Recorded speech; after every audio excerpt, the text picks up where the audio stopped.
Everyone. So today we're going to look at another piece of our understanding behavior puzzle, and that's reinforcement. Now, just a quick heads up, what we're covering here is really just the tip of the iceberg. Reinforcement is a unbelievably huge, complex, amazing topic to get into.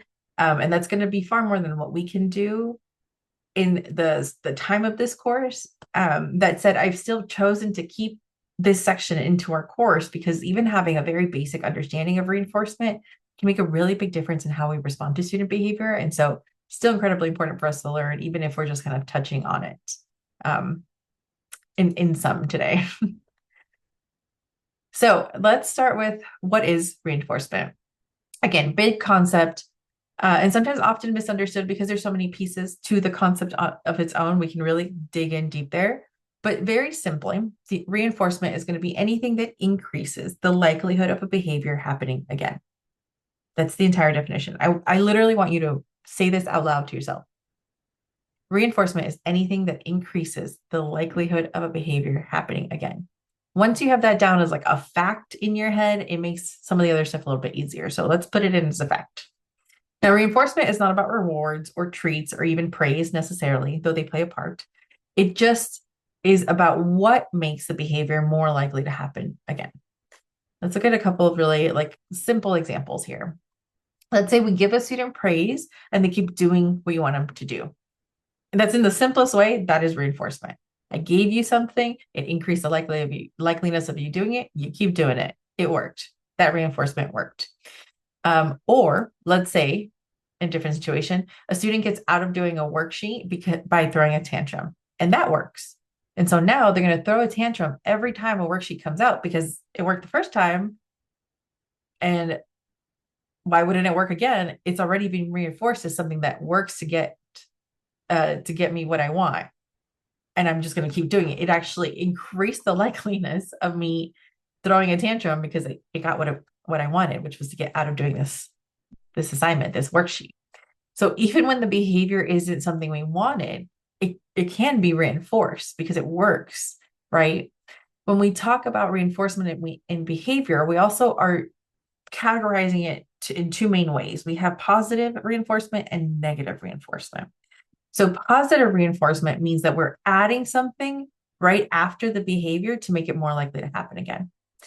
And again, it's not just about giving rewards or treats or whatever. It's about increasing a behavior by giving something the student wants or enjoys. So as an example, a student gets a high five after turning in their homework, something small, but that's what they wanted, a little recognition, right? Or a student gets a sticker for staying seated during their group time. Again, a little small thing, the sticker, but that's what the student wanted. And so it's going to reinforce them. They got what they wanted to keep doing that behavior. If the behavior, like turning in homework or staying seated, starts happening more often, then we know that's positive reinforcement because by adding in those little incentives that the student wanted, it made it more encouraging for them to keep doing that positive behavior you were looking for. Now, then there's negative reinforcement, and that is when we remove something unpleasant, like taking away a difficult task or letting someone leave a room when they're overwhelmed. If the behavior that led to that removal increases, that's negative reinforcement. So both types, positive and negative reinforcement, they strengthen behavior. One is not better or more effective than the other. They're equally effective and strong, but when to use them and when one works and one doesn't, it's going to be situational. It's going to be dependent on the situation and the person to determine whether we should give something or take something away in order to try to adjust the behaviors that we're getting. Now, when we also talk about reinforcement in general, it is not about whether the behavior is good or bad. It's about whether the behavior was reinforced positively by adding something or negatively by taking something away. I want to also clear up a common myth that you'll hear a lot in the world of behavior, but specific to reinforcement, and that is that reinforcement is not the same thing as bribery. Excuse me. Bribery is when you offer something in the moment to try and stop a behavior that's already happening. So, for example, your kid is yelling and you had it and you say, if you stop yelling, I'll give you the iPad. That's bribery. It's reactive and it's often happening in the middle of the behavior, or sometimes preemptively so that you don't deal with that in a moment, but that's bribery, right? Reinforcement, on the other hand, is planned. Reinforcement is part of a system where something is going to be earned after the desired behavior happens. It is not a last minute negotiation. Reinforcement is a tool that we use to strengthen positive behavior over time. Now, again, we can do that by adding something or we can do that by taking it away, but we are reinforcing a behavior. We're not just trying to like silence the issue, right? Now, if you want to get real technical about it, can bribery still reinforce the behavior? Yes, especially if it increases the likeliness of that behavior happening again. But again, that's getting deeper into the weeds that we need to right now. And it goes into that super interesting, fascinating world of behavior. And if it's something that you are interested in, I would highly recommend checking out some really good peer-reviewed journals like Intervention in School and Clinic and Behavior Analysis and Practice. Um, you should be able to access these for free through the university library, but there's so many amazing resources and like really complex ideas that you can get into when you look into the world of reinforcement. This is where I would recommend if you're interested in it. Let's do a quick pause and check to see if these two scenarios are describing reinforcement.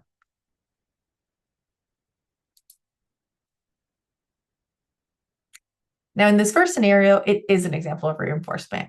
A teacher gives a sticker every time a student stays seated during morning meeting. Yes, it is, again, reinforcement because the student starts to sit more often during that meeting because they keep getting that sticker, and that sticker is something they wanted. Now, in the second scenario, a teacher ignores a student when they shout and the shouting stops over time. That was a little tricky, but no, that's not reinforcement. That is a type of strategy called planned ignoring. And it's going to lead to it's another strategy that one might use, but it's not the same thing as reinforcement because we're neither in this situation giving something or taking something away.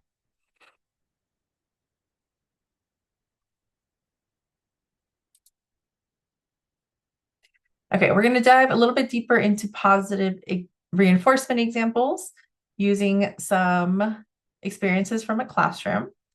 And in this example here, we have Karina. I'm going to tell you a little story here, and it's about Karina who raises their hand instead of blurting out a response. And when you pick on her as a teacher, you're also going to respond by saying, "Thank you for waiting your turn." It's simple, right? You see a student raise their hand, you pick on them, and you say, "Thanks for waiting your turn."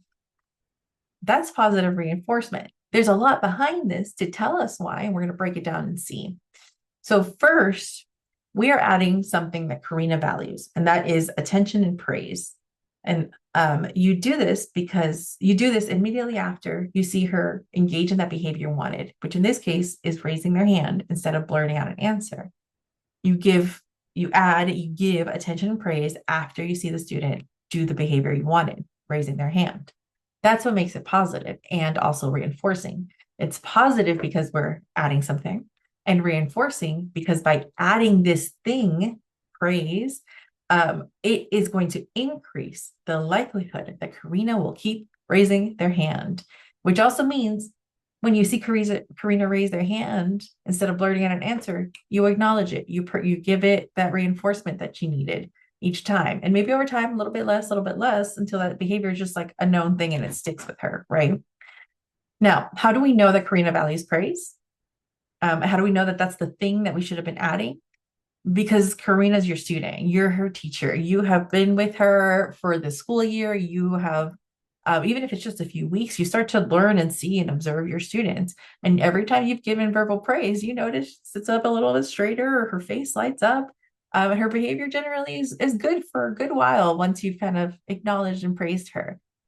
You know that when you do this, she's a little bit more likely to stay on track. This knowledge that you have gathered through your observation, just your knowing of your students, and it's not like you got the secret key to what drives Karina. Maybe you do, maybe you don't, but what you have, all of this information about your student and what makes them kind of tick a little bit, that's data. That is a form of data. It's observational data. It's maybe not always graphed and tallied and done all the things, but you know this. And so this level of information is incredibly important because it's going to then help us figure out how we're going to replace Karina's behavior of blurting out, right? So you start to put all your knowledge together. This is the behavior that she's currently engaging in. This is what we need her to do. How do we get her to do that? Give her something she wants. Add it in there every time she does the thing we want her to do.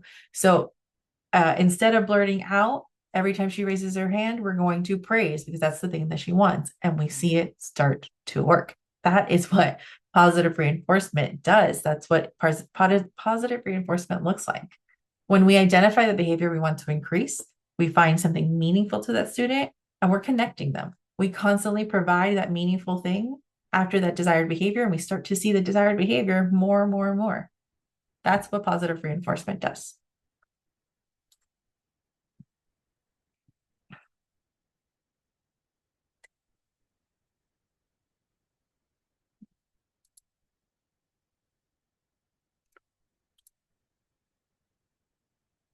All right, you were paying attention if you got this one right. By adding meaningful praise after the behavior, it makes it more likely to happen again for Karina. Let's look at another example of positive reinforcement here. Now, here's another little story. Let's say you've set up a behavior tracking system in your class where students can earn 1 sticker a day, this big old chart that you have, if they followed the class rules, as in, you didn't have to call them out or they didn't, whatever. If your students, all of the students in the class follow class rules, they can get 1 sticker per day. And at the end of the week, if a student has 5 stickers, they can go to the treasure box on Friday, or they can get like a homework free pass to use whenever they want. And for the most part, this system that you have, it works pretty well. So little tweaks here and there. Nothing's ever perfect, but it's worked, and you're liking this, right? So in your class too, you also have a student named Mark. Here's Mark on the screen for you. And Mark's been getting out of his seat a lot, and you find that right now you are redirecting him more often than not at this point, and it's becoming an issue. It's becoming a thing, and so you think to yourself, here's where we go. What does Mark like or want that we can use to reinforce him to stay in his seat, unless told otherwise, right, by his teachers? Like go to the bathroom, or you're doing an activity, you give him permission. But unless given permission, Mark is supposed to be in his chair learning and doing work like the rest of everyone else is expected to do. That's the class rule. And you think to yourself, and because you know Mark and you've seen him, and every time he walks by that treasure box, you see that his eyes turn to like little heart-shaped cartoons, because there's something in that treasure box that either he wants or he just likes the idea of it all. That treasure box is calling to him. He peeps it every day. He's trying to make sure there's still stuff in there for him. And to his credit, Mark has been able to get to that treasure box a couple times in the year, but not consistently because he's out of his chair. And so it keeps kind of knocking him out of contention here. And you decide you're going to make an arrangement with Mark, just you and Mark. And you tell Mark, hey, if you stay in your seat with it while we're in class without me reminding me to, and unless I told you otherwise, unless I gave you permission to get out of your chair, right? You stay in your seat. And if you do that without me reminding you, I will give you 1 extra star for the week. So what this does is it gives Mark a higher chance of getting to that treasure box, because now he has a secret little way to get 1 extra star. So that means even if he kind of messed up one day during the week, if he kind of figured it out, he might be able to earn an extra star. It gives him a better chance of getting to that treasure box, just for staying in his seat. The incentive and that reinforcement of wanting to get into that treasure box is so high for Mark that, like, done, he stays in his seat. Yeah, he had a couple slip ups, but like he did it. He stayed in his seat. It worked. And in the end of this whole thing, Mark gets to win a prize, or gets a better chance of winning a prize at the end of the week. And you have one less thing to worry about in your long list of things to worry about, right? Now you're not having to spend a silly amount of time trying to get Mark, hey, stay in your seat, stay in your seat, stay in your seat. You can stop that kind of repetitive distraction and keep going with whatever it is you actually needed to do. This whole thing has been an example of positive reinforcement using a tangible reinforcer. So now I'm bringing in some ideas from previous lessons. So we have positive reinforcement. We're giving Mark something that we know he wants. What do we know he wants? We know he wants something tangible. If you remember our functions of behavior, we know he wants something tangible, and so we're going to use that tangible thing to reinforce his behavior, to get him to keep doing the staying seated and being in your chair, during the day because it's more likely to keep him going, to have it happen. Again, if we break it down, the behavior we're looking at is staying seated during the day. The reinforcement we're using is earning a sticker at the end of the week, that sticker system. And then why it works is because we know that Mark values the prize, the treasure box, and he learns that by staying seated, it's going to lead to something he enjoys, and which means that it'll increase the likeliness of him staying seated because it'll mean he'll get to his treasure box. So what's happened in this scenario is also what we would call, we add a new word to it, delayed reinforcement. It's still reinforcement, but it means that he's going to earn he's going to be reinforced for his behavior over time. This strategy of like delaying how long it takes to get reinforced, it works really well when we're trying to build like consistency and like a good like habit basically for a behavior. But how effective it is really going to depend on the individual. If this is if you're working with a behavior that needs to be immediately reinforced and praised and directed, you're not going to start with having a delay. You need to know that the person and the behavior can either be delayed, or maybe you need to provide something immediately after the behaviors, and then wean off over time. This is just an example. I don't want you to stress out about the delayed part, but just to give you an idea, again, also of how many different facets of reinforcement you could really get into and think about and talk through. Let's do a quick attention check.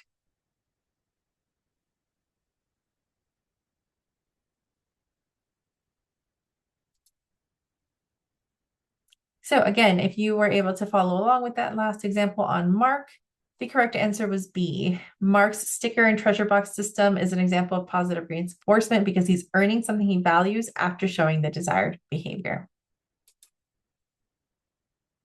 Now let's look at negative reinforcement. And negative reinforcement trips people up more likely because of the word negative. Because when we hear the word negative, most of us will automatically go into like a punishment kind of scenario or ideal, right? Negative is bad. Negative is minus sign. Minus sign is sad face. Like lots of different ways to kind of associate negative. I need you to shake those out of your head, like literally shake them out of your head for a bit. Because when we're in behavior sciences, negative reinforcement is not punishment. Punishment is actually a separate concept that we're not going to get into for this. But negative reinforcement, this is the thing that matters. When we're talking about negative reinforcement, we're still talking about increasing a behavior. Negative just means we're taking something away to make that increase happen. So negative reinforcement, it means removing something unpleasant after a behavior. And if that behavior increases as a result, it's negative reinforcement. Let's look at a real world example here. We have a high school student named Brandon, and Brandon for once finishes his classwork on time. And you say, great job. You did your classwork on time. No homework tonight. What just happened? Brandon's like, all right, cool. Nice. What just happened there? The behavior is that Brandon completed his work during class time, which is what you would have preferred, right? The reinforcement is that you remove something we know he didn't want, and that was homework. And how do we know that Brandon doesn't want homework? He's the first one to complain about it and also barely turns it in. But like, we know he doesn't like it, right? And because we removed doing something unpleasant right after he showed us a behavior we actually wanted, which was complete your classwork, he is now more likely to complete his classwork if it means not having to do homework at night. Because we took that away. We took the homework piece away. That's negative reinforcement. This kind of reinforcement can be especially powerful for older students who are motivated by things like less work or more free time, which is also a lot of students. Negative reinforcement is also something we use far more than I think we realize. And we sometimes do it a lot as prizes. Like if everyone here gets all of their homework in all week long, they'll be, I don't know, we won't have to do the weekly test. You weren't going to give the weekly test anyways, but now your kids are more motivated to do the weekly homework, all the weekly homework, because it means no end of week test. So great, right? The message in these situations becomes, if I use my time wisely, I won't have to deal with this other thing later on. And that is for many a real motivation.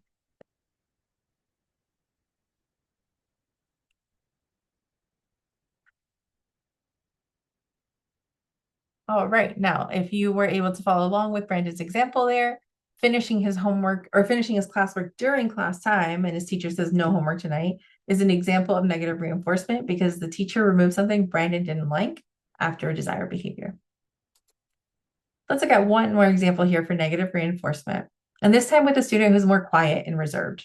So we have Melissa, who is typically very shy. She's in your US history class. When she does share her thoughts, she has great things to say. And you want to hear more of this, and she should do more of this in general, for all of our sakes, right? Like, it's good for everyone else to hear. It's good for her to participate and share. You're even getting great ideas just having these great conversations with Melissa, but you need to speak up, or we need her to like speak up and share more. However, we also know that speaking up, even in small groups, makes Melissa uncomfortable. We know this because her face gets like super red and she gets really shy and nervous. And maybe even after class, she talked to you and told you about it. Whatever the situation is, we know that it makes Melissa uncomfortable. But we also know that in your US history class participation and discussions count towards the grade. We're not going to take the responsibility away just because we know Melissa's shy. What we're going to do is encourage her to overcome some of that shyness instead by setting a small and doable goal, right? You and Melissa are going to have a little quick chat, and you're going to say, I want you to try to share out at least once this week during small group discussions. We're going to start small. Share once during small group discussions. And you have a small group discussion every day. And guess what? Melissa takes it. She's like, that's small enough. I can do that. And so by the end of the week, you've noticed a growth in Melissa and her, like she's given it a shot. You've seen it. You've acknowledged it. You give a little head nod. You're like, got it. I see you. I see that you're out here trying, right? That is encouraging Melissa to keep going. But we started with this small little thing.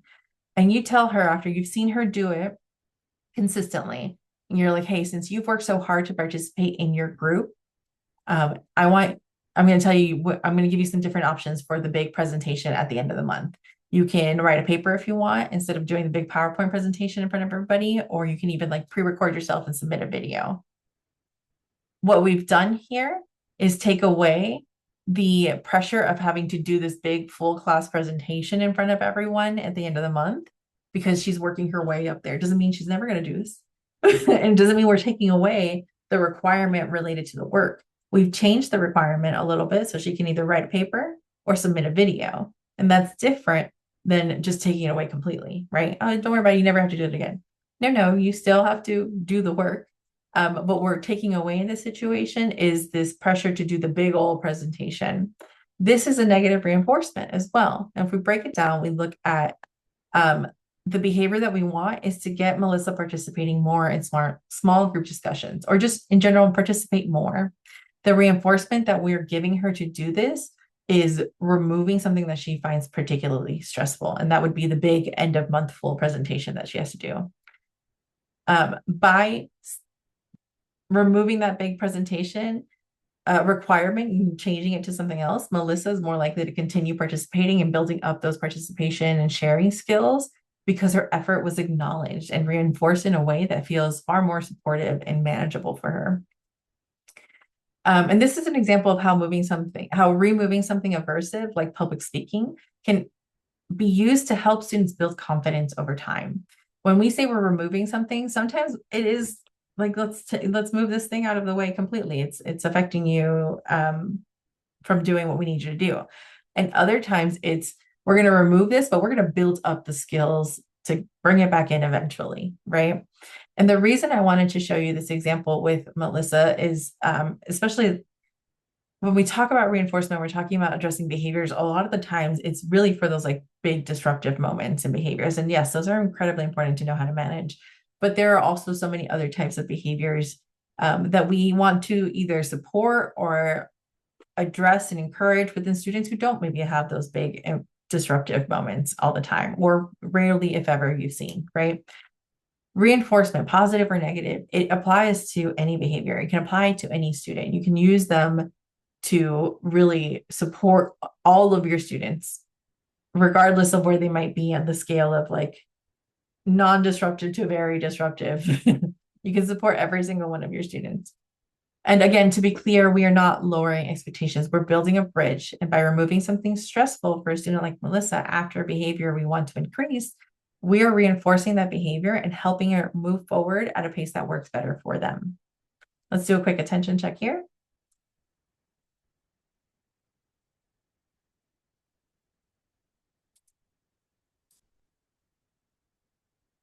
All right. So why is allowing Melissa to skip full class presentation an example of negative reinforcement? And the answer was C, because something Melissa finds stressful was removed after she demonstrated the desired behavior. Now, reinforcement is not a one size fits all solution or process at all. One student might light up when you say, I'm proud of you. Another student might not want your praise at all because that's cringe and it's gross. Please don't even look at me right now. But you also might know that they get real motivated by like 5 minutes of iPad time, or by that treasure box, or that no homework pass, or call home, whatever the situation may be. Reinforcement only works really if the student actually values the thing that you're offering. That's super important. Reinforcement only works if the student values the thing that you're offering, which means you also have to know your students.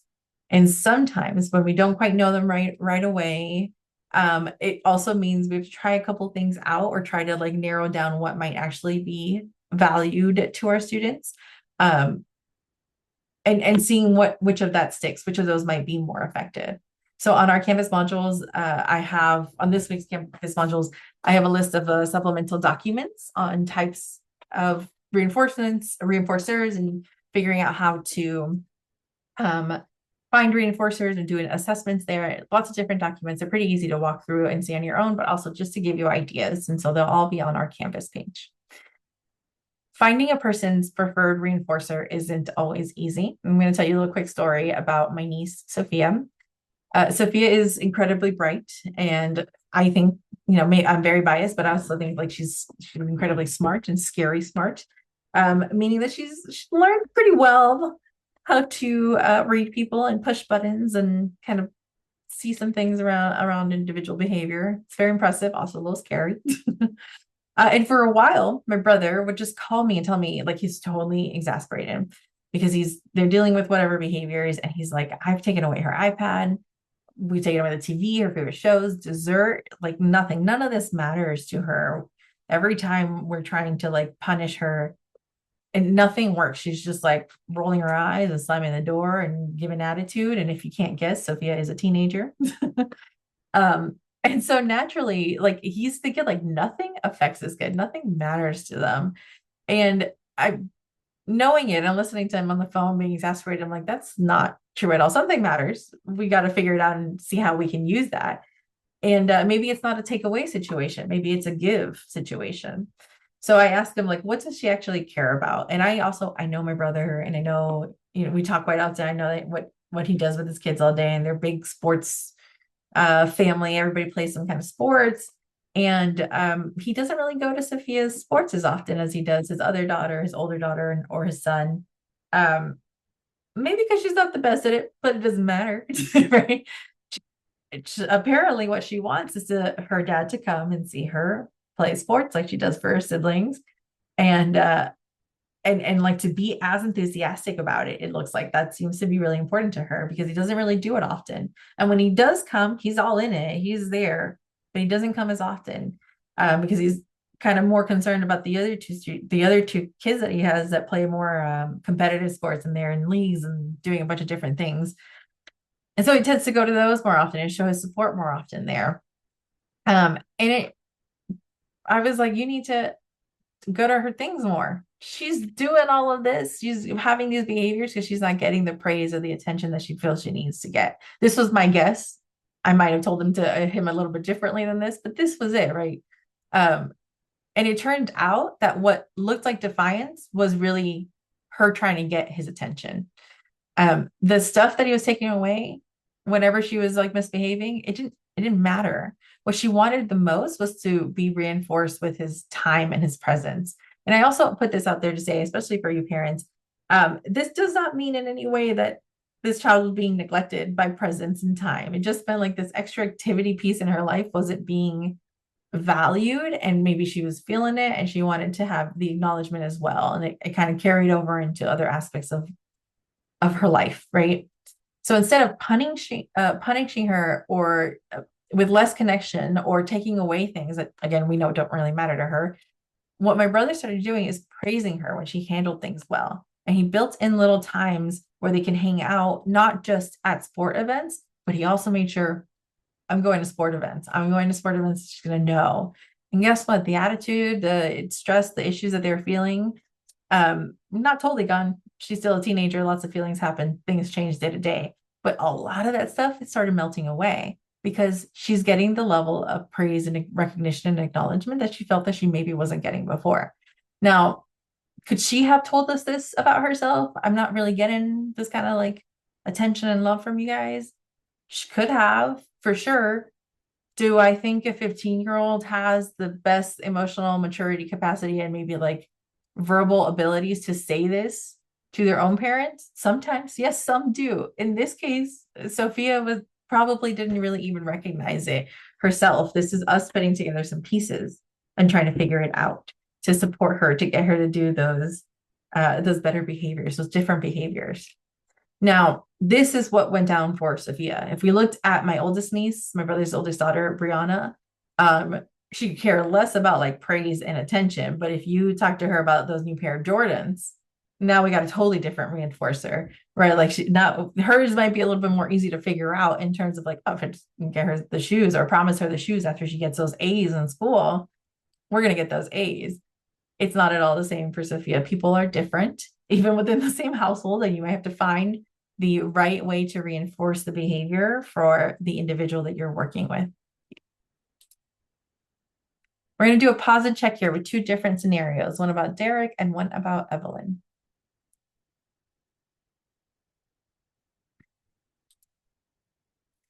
Now for Derek, Derek stays seated during the morning meeting. The teacher gives him a sticker. Yes, this is reinforcement, and this is positive reinforcement.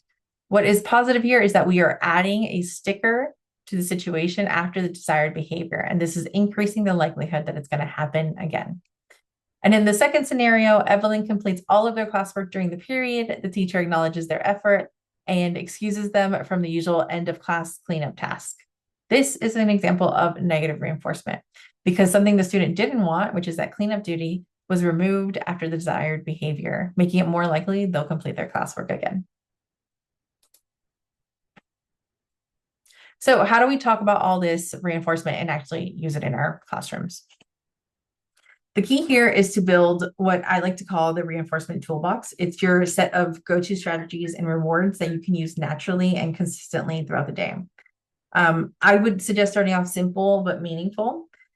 It could be praise, and praise is something that you're going to be reminded to give quite often, right? Point it out often with a lot of your students. We're pointing out praise consistently. It could be verbal. It could be a little written note. Thank you for staying focused. Good job. I see you doing that. Great. You're calling it out all day long. Some teachers have had a reminder kind of at the back of their classroom. If you're kind of stand up in the front of the classroom teacher, they'll have a reminder kind of eye line to the back of the classroom that says like praise 6 to 1 every time, like whatever the situation is, you're given praise and you're being reminded to do it. Some of us need to be reminded because we kind of get stuck in our ways and we're moving forward with their day, but the praise makes a huge difference. And that's probably the easiest one to use out of your toolbox. Points or token systems work really great when students can like cash them in for something they really care about. And that's like a small prize, free time, preferred activity. We tend to see these systems a little bit more in the younger grades, but I have also seen amazing systems work in middle school and high school grades. Creating a system, there's lots kind of in place already that you can take and borrow and steal and adjust. Systems, token systems, behavior systems, they are often broken or made to be broken because nothing is perfect, right? And students are clever and they will find ways to kind of skirt around your system, but still technically be correct. And they live in the grays kind of situation. If you are interested in a challenge like this and like a constant tweaking, I would say go for a system. I think they're so interesting and fun to use. And also, I'm really impressed when students can work their way around it. It also means we tweak it and we make it better and we fix it. But the system also takes a bit of place to have in mind. And you also have to communicate exactly what that system looks like and how it works to the students. There are also going to be simple things like special responsibilities, something for some kids as simple as like you're in charge of updating the calendar on the board every day. I liked one being like the class secret keeper. Like every kid can go to today's secret keeper, which is Jamie, and you can tell them, you know, and whatever tattletale secret you wanted to tell the teacher, you should tell it to Jamie, and Jamie can tell me maybe at the end of the day or something. But this way, you're not dealing with tattletales all day, and they can all talk to Jamie about it. And Jamie will come tell you later. And students like being the secret keeper, and so it's a favorite class prize that you can give away, or you can use to reinforce students to be on their best behavior. So even something like a few minutes of drawing time, or you can put your head down or read silently time, depends on your student and what motivates them. But you can have these things already in your toolbox to really motivate students to follow these classroom expectations. It is also not just an individual thing. You can use the power of class-wide celebrations, pajama parties, popcorn parties, movie day, dance break, no homework for everybody kind of situation. The real goal, regardless of what reinforcement tool you're using, is to make the expected behavior more rewarding than the problem behavior. That's actually so important. We're going to make the expected behavior more rewarding than the problem behavior. When reinforcement is built into your routine and students get to know what behaviors get positive outcomes, you'll start to see the behaviors you want more without relying on punishment or consequences. And when we're always going to remember that reinforcement is not about bribery, it's not about giving rewards or taking away things when we're mad at students. It is about relationships. It's about trust. It's about giving students a reason to believe that my effort is noticed and it matters. We're going to finish off here with a pause and reflect.